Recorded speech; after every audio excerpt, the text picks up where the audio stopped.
enigmatická úroveň, koniec skúšného sveta. Nebezpečná, nezabezpečená, stredný výskyt entít.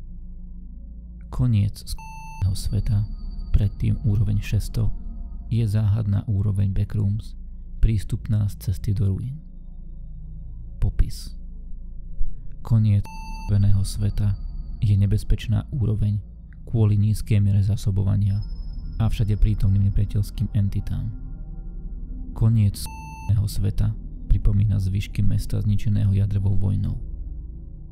Nie je tu prítomná radiácia a denný čas je uzamknutý na poludne. Ulice sú zničené a pokryté troskami, pričom sa to prenáša aj na domy a iné zariadenia. Príkladom sú supermarkety a vojenské stanovišťa. Mesto je plné psovitých, smrťokrýs, stalkerov a humanoidných banditov. Banditi sú najnebezpečnejšou entitou v tejto úrovni vďaka ich schopnosti používať a ovládať strelné zbrane. Vo vnútri budov možno občas nájsť grafity, umenie požieračov kriku. Nie je známe, prečo sú nasprievané práve v tejto úrovni, keďže súčasný prieskum nepreukázal, že by sa tu tieto entity zdržiavali. Po dosiahnutí okrajov lokality, koniec skúšného sveta, sa začnú prehrávať neeuklidovské efekty.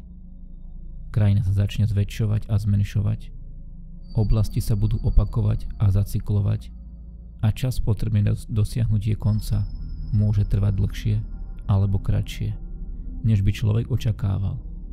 Ak to však vytrvá, bude svedkom toho, ako sa krajina začne odtrhávať a pomaly miznúť v modrom kanáli. Supermarkety a obchody s potravinami. Supermarkety na konci sveta sú zvyčajne prázdne, okrem nábytku do domácností, ako sú stoly a postele. V týchto štruktúrach možno občas nájsť fľaše mandľovej vody alebo konzervované potraviny, ako aj štandardné neeuklidovské vlastnosti, ktorými táto úroveň ako celok disponuje. Obchodné centrá sú úplne prázdne, bez akéhokoľvek nábytku alebo zásob. Vyznačujú sa tiež vysokou aktivitou banditov a neuklidovskou geometriou, takže prechádzanie týmito oblastiami sa veľmi neodporúča. Treba poznamenať, že všetky kalendáre uvádzajú rovnaký dátum 31. decembra 1999. Neeuklidovské štruktúry. 3/4 štruktúr vykazujú neeuklidovské vlastnosti.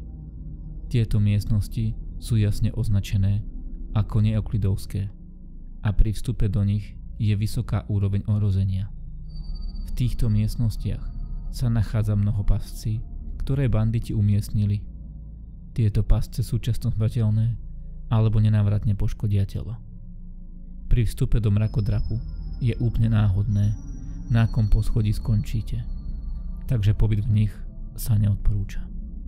Neeuklidovské miestnosti môžu spôsobiť zmätok a dezorientáciu v mysli človeka kvôli opakujúcim sa miestnostiam a absencii východu. Všetky miestnosti sú bez nábytku, pričom jedinými pozoruhodnými predmetmi v nich sú akékoľvek pasce a trosky.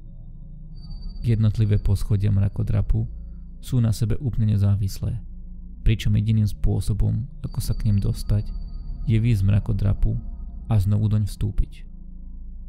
Zvyšky mrakodrapov sa zvonku javia ako malé, avšak je známe, že vnútorná veľkosť týchto stavieb je v mierke minimálne 3-krát väčšia. V halách nákupných centier sa vyskytnú zdvojené chodby, čo takmer znemožní ich opustenie.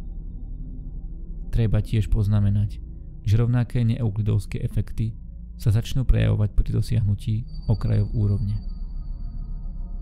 Banditi. Banditi sú hlavnou hrozbou.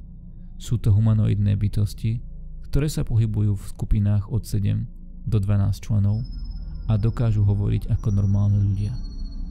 Všetci predstavujú schopnosť používať zbrane. Príkladom sú brokovnice, útočné pušky a ostreľovacie pušky. Niektorí banditi používajú útočné zbrane, vrátane ohnivých sekier, mačiet, kovových bezbalových palíc, páčidiel a obuškov. Ich jediným rozlišovacím znakom od bežných ľudí je mŕtvolný vzhľad a hnilobný zápach. Tieto entity sa dajú ľahko poraziť solnou zbraňou. Po ich zabití zmiznú tela banditov aj ich zbrane, okrem zbraní na boj zblízka. Základne, komunity a opevnenia.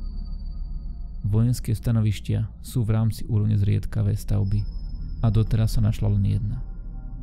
Základne sa skladajú z opustených vojenských vozidiel, kasární, vriec s pieskom, vojenských prídelov a občas aj vojenských batohov.